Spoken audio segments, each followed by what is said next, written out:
अब 1858 का जो एक्ट आया, जो गवर्नमेंट ऑफ इंडिया एक्ट आया, वो क्यों आया, उसको क्यों लाया गया, उसकी क्या रिक्वायरमेंट थी? तो जैसा कि हम सभी जानते हैं और आपने इतिहास में भी पढ़ा होगा, हिस्ट्री में पढ़ा है कि 1857 में जो सबसे पहले म्यूटिनी हुई थी, सिपाही म्यूटिनी या फर्स्ट वॉर ऑफ इंडिपेंडेंस, उसके बावजूद, उसके बाद ये ब्रिटिश पार्लियामेंट ने ये देखा कि अभी ईस्ट इंडिया कंपनी इस चीज़ को, हालात को काबू नहीं कर पा रही है और सारी पावर्स, सारी चीज़ें ब्रिटिश क्राउन ने, ब्रिटिश पार्लियामेंट ने अपने हाथों में ले ली। जो 1857 के रिवोल्ट के जो कुछ कारण रहे, उसमें कुछ लॉर्ड डलहौजी के डॉक्ट्रिन ऑफ लैप्स एंड जो उस टाइम पे हमने पढ़ा, एनफील्ड राइफल्स का जो इनॉग्रेशन हुआ था, जो उनको इंट्रोड्यूस किया गया, जिसके कारतूस में गाय के और सूअर के मांस की चर्बी का प्रयोग किया गया था, और काफ़ी ऐसे सोशल, मतलब सामाजिक और व्यवसायिक ऐसे कई कारण थे जिसकी वजह से ये म्यूटिनी, ये विद्रोह हुआ था 1857 का। उसको ऑल्दो ब्रिटिश सरकार ने, ब्रिटिश आर्मी ने उसको सप्रेस कर दिया था, लेकिन उसके बाद से एक अलग लहर पूरे देश में और इवन आपके इंग्लैंड में एक अलग लहर थी, जिसकी वजह से उनको काफ़ी चीज़ों में बदलाव करने पड़े। तो हम सबसे पहले पढ़ेंगे गवर्नमेंट ऑफ इंडिया एक्ट 1858। 1858 में जो एक्ट हुए उसमें क्या क्या बदलाव किए गए।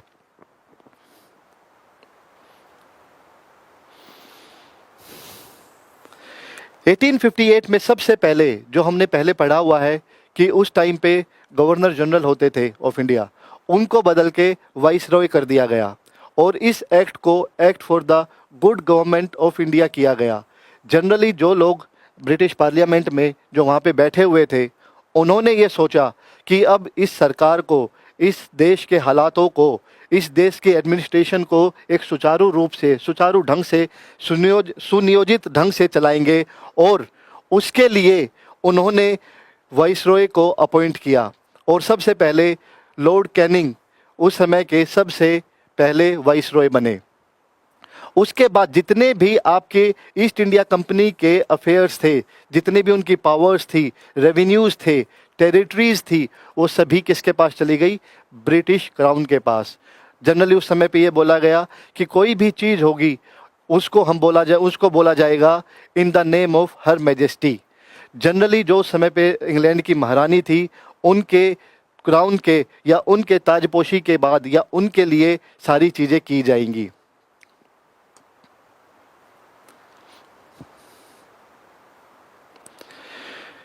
जो उस समय पे 1858 से पहले जो ईस्ट इंडिया कंपनी में, जैसे आपके board of directors, board of control and court of directors होते थे,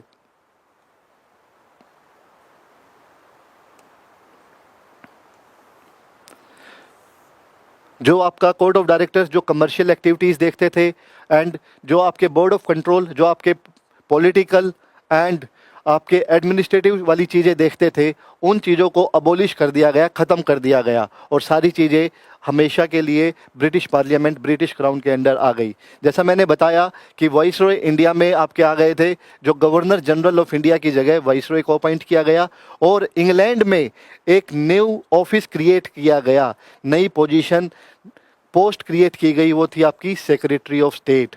सेक्रेटरी ऑफ स्टेट जो थे वो आपके कैबिनेट मिनिस्टर या कैबिनेट थे, जो ब्रिटिश पार्लियामेंट के जो कैबिनेट सिस्टम में थे, उनको अपॉइंट किया गया और उनका ऑफिस लंदन में ही बनाया गया, और उनको अथॉरिटी दी गई पूरी, और पूरा कंट्रोल दिया गया इंडियन एडमिनिस्ट्रेशन का। ऑल्दो इतना बड़ा देश है, उसकी एडमिनिस्ट्रेशन है, उसको कैसे संभाला जाएगा, उसके लिए एक 15 मेंबर्स की एक काउंसिल उनको और अलॉट की गई टू असिस्ट हिम कि उस देश की, भारत की, इंडिया की सारी चीज़ों को, एडमिनिस्ट्रेटिव एक्टिविटीज़ को अच्छे से चलाया जा सके। तो इसीलिए अगर हम सबसे बड़े बदलाव देखें तो सबसे पहले आपका वाइसरॉय का हुआ, सेक्रेटरी ऑफ स्टेट को अपॉइंट किया गया, जिसके साथ 15 मेंबर्स की जो काउंसिल थी उनको असिस्ट करने के लिए उनको अपॉइंट किया गया, और जो आपका ईस्ट इंडिया कंपनी के जितने भी अफेयर्स, जितने भी टेरिटरीज, जितने भी उनके फंक्शंस थे, सबको अबोलिश किया गया, उसको ख़त्म किया गया।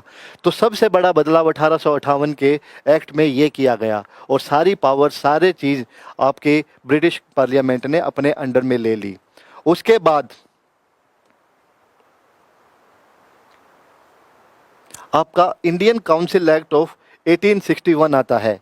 1861 में क्या हुआ, जनरली जब उन्होंने देखा कि जब भी ब्रिटिशर्स ने जो इंडिया में थे, जो गवर्नर जनरल पहले वो जब भी उन्होंने भारत के जो भी प्रिंसली स्टेट्स या जो भी उनके धर्म के साथ या उनके जो भी रीति रिवाजों के साथ छेड़छाड़ की, उनको देख के काफ़ी चीज़ों में बदलाव हुआ, जिसकी वजह से लोगों में काफ़ी विद्रोह था। तो उन्होंने ये सोचा, वाइसरॉय ने एंड सेक्रेटरी ऑफ स्टेट ने, कि हम इनके जो भी इंटरनल मैटर्स हैं, इनके रिलीजियस मैटर्स हैं, उनके साथ कोई भी छेड़छाड़ नहीं करेंगे, क्योंकि अगर जितना भी हम उनके साथ छेड़छाड़ करते हैं, विद्रोह होता है, उनकी एक चीज़ें, उनके इमोशंस जुड़े हुए हैं।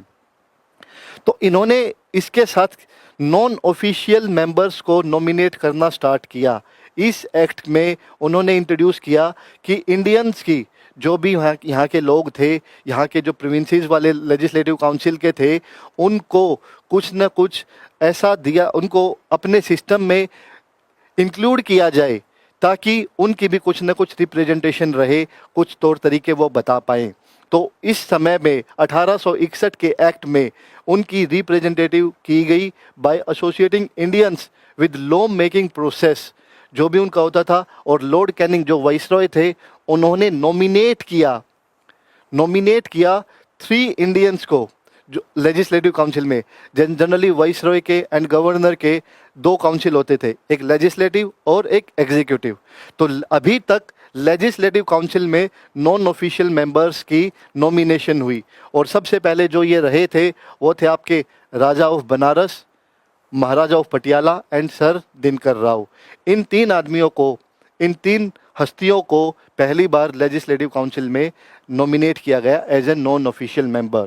याद रखिएगा, नॉन ऑफिशियल मेंबर्स वाइसरॉय द्वारा नॉमिनेट किए जाते थे, और जो ऑफिशियल मेंबर्स होते थे वो आपके इंग्लैंड से ही आपके अपॉइंट होते थे, ब्रिटिश पार्लियामेंट से और सेक्रेटरी ऑफ स्टेट की अपॉइंटमेंट के बाद। जैसा कि मैंने पहले ही बताया, इस एक्ट में डिसेंट्रलाइजेशन स्टार्ट हो गया था, जो कि 1773 और 1833 के एक्ट में सेंट्रलाइजेशन हो गया था। जो बॉम्बे एंड मद्रास की प्रेसिडेंसीज थी, जो गवर्नर्स थे, वो सारे के सारे गवर्नर जनरल ऑफ बंगाल या गवर्नर जनरल ऑफ इंडिया के अधीन आ गए थे। उनको कोई भी हक उनको नहीं दिया गया था, उनसे सारे उनकी पावर्स ले ली गई थी। इस एक्ट के बाद से डिसेंट्रलाइजेशन प्रोसेस स्टार्ट हो गया दोबारा से, और बॉम्बे और मद्रास की प्रेसिडेंसीज को दोबारा से उनकी पावर्स दे दी गई।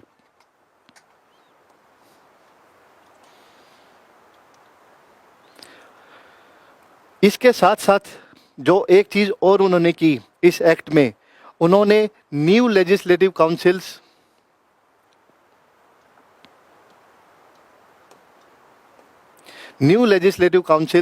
और बनाई, जो बंगाल के लिए, north west provinces and Punjab, generally आपका north east and northern India वाला जो पोर्शन था, उसके लिए एस्टेब्लिश की, जो कि आपकी बंगाल की 1862 में, नॉर्थ वेस्टर्न प्रोविंस की 1886 में और पंजाब की 1897 में जो काउंसिल्स थी वो बनाई। ये ईयर्स और ये नाम याद रखने ज़रूरी हैं। जनरली एनडीए के पेपर में जो यूपीएससी का पैटर्न होता है, उसमें ये चीज़ें आपको स्टेटमेंट्स दे दी जाती हैं, एंड इनके सामने उनका ईयर कि कब किस ईयर में इनको अपॉइंट किया गया, इनको बनाया गया, वो दे देते हैं। And they will ask in the statements कि कौन सी स्टेटमेंट ठीक है या गलत है। तो जनरली आपको हर एक बारीक चीज़ पे इन चीज़ों का ध्यान रखना होगा, पढ़ना होगा।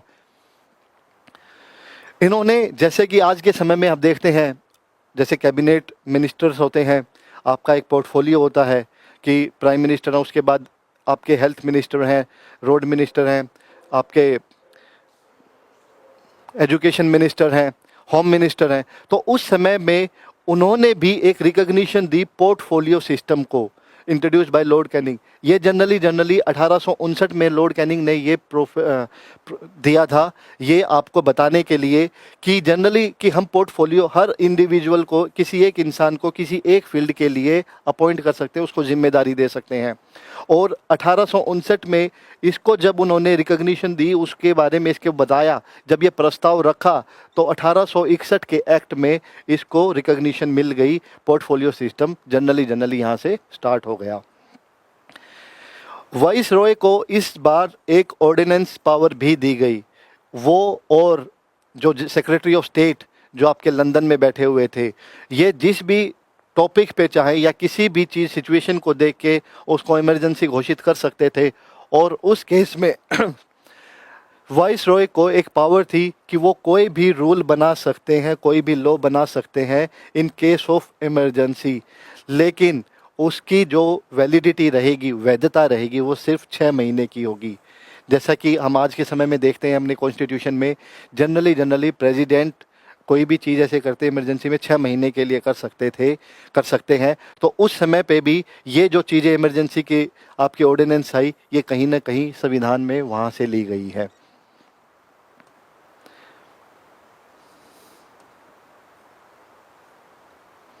इसके बाद आता है इंडियन काउंसिल्स एक्ट 1892। जनरली हमने सबसे पहले पढ़ा गवर्नमेंट ऑफ इंडिया एक्ट 1858, लेकिन उसके बाद आपके 3 काउंसिल्स एक्ट थे, 1861, 1892 एंड इसके बाद हम पढ़ेंगे 1909 के बारे में। अब जनरली इसमें क्या होता है, जब 30-31 साल के बाद उन्होंने जब दोबारा रिवाइज किया कि जो उन्होंने 1861 में जो भी प्रोविजंस लाए थे वो ठीक ठाक चल रहे हैं या उनमें कुछ बदलाव की रिक्वायरमेंट है, तो उसके बाद 1892 में ये एक्ट आया और उसके बाद उसमें कुछ बदलाव किए गए। उन्होंने जो भी नॉन ऑफिशियल मेंबर्स थे उनका नंबर इंक्रीज कर दिया आपके central and provincial legislative councils में। जैसे आज के टाइम पे हम देखते हैं सेंट्रल गवर्नमेंट, स्टेट गवर्नमेंट, तो कुछ उसी तरह की सिमिलर ये चीज़ें थी कि central and provincial legislative councils. और उन्होंने लेजिस्लेटिव काउंसिल्स के फंक्शंस भी बढ़ा दिए, उनको पावर्स दी गई टू डिस्कस द बजट। ध्यान दीजिएगा, सिर्फ डिस्कस करने की पावर मिली थी, ना कि उसको इनेक्ट करने की या उसको प्रस्ताव पेश करने की। सिर्फ जो भी बजट डिस्कस होना है या कोई भी चीज़ प्रस्ताव पारित हुआ है उसके बारे में सिर्फ डिस्कशन कर सकते थे। तो जनरली जैसा मैंने आपको पहले बताया है, आपको हर एक वर्ड पे ध्यान देना होगा कि किस एक्ट में क्या क्या चीज़ें हुई थी। हर एक्ट में 5 से 6, 7, 8 चीज़ें जो भी डिस्कस हुई हैं, जो भी चीज़ें उस टाइम पे इम्प्लीमेंट हुई थी उसके बारे में पता हो, क्योंकि यही कीवर्ड्स हैं जो आपके एग्जाम्स में आ सकते हैं।